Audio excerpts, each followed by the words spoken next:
Good evening, and welcome to Numpty News, the only bulletin brave enough to ask if a fake government agency can set up inside government headquarters, nick funding, and apparently mooch about unnoticed. What into blue are for the real ones doing? Tonight's top story comes from Nigeria, where officials are in a full flap after a completely made-up federal agency were allegedly set up inside an actual government HQ. That's right, not online, not in a shed, not on the back of a suspicious van selling knockoff toasters. Inside to proper building, right then. Scenes reminiscent of Barry from Accounts inventing a department of drawer handles and claiming mileage for walking to Greg's. Somebody appears to have bluffed their way into the bureaucratic buffet and started helping themselves. Numpty News dispatched our crack team of half-wits, including local governance expert and part-time car boot menace Derek Plimsolls, male, who was deeply impressed by the sheer brass neck of it all. Aye, it's right clever, innit? Walk down a corridor with a grim face, bit of a huff, big old clipboard swinging, and they're all nodding, whispering, "Whoa, that's top brass." You've cracked it, mate. Shuffling paperwork like it's crown jewels. Right then. Here's what's happening. Investigators are now trying to work out how a fake office got funding, recognition, and presumably access to the sacred national treasure of all public administration.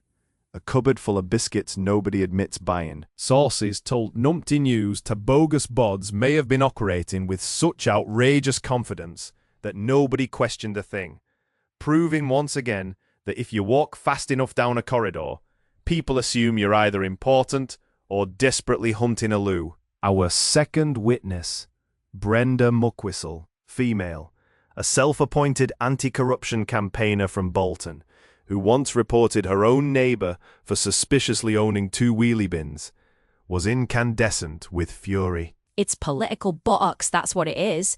You can't just set up the National Ferret Licensing Authority in your conservatory and expect out but grief. 3 complaints and a cease and desist from Bury Council. Still, not everyone was outraged. Some experts, by which we mean blokes in pubs, reckon the fake agency may actually have outperformed several genuine departments simply by turning up before dinner and not spending 6 months commissioning a report into stapler feelings. One civil service watcher told us the sham outfit may have held meetings, issued documents, and possibly even had a logo, which in government terms is basically 90% of the job. Right, welcome to Numpty News Economics Update.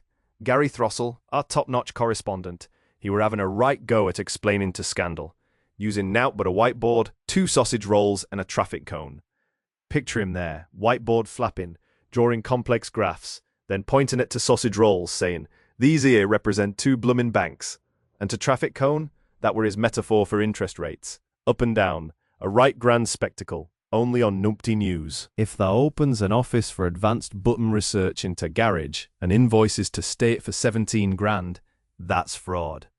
But if that does it in a big gleaming building with a receptionist, suddenly they pop up asking if they'd like a pension, like it's all above board. And finally, studio morale collapsed entirely when receptionist and occasional philosopher Sharon Dabeflap, female, delivered the verdict the nation didn't ask for, but probably deserves. Oh, absolutely, love. Most of them are just nodding along, all puffed up by buzzwords. You want a proper test? Stick someone in front of a printer for half an hour and see if they can generate out but a blank stare.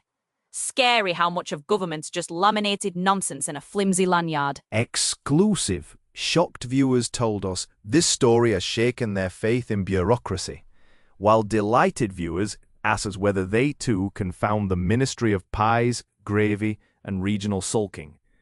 As ever, Numpty News says, if your government office has appeared overnight, has a made-up crest, and Barry from Procurement is suddenly calling himself Director of National Synergy, maybe, just maybe, ask to see a proper form, preferably before the biscuit tin's empty. And to make sure that don't miss out on tomorrow's Numpty News, give us a subscribe, right?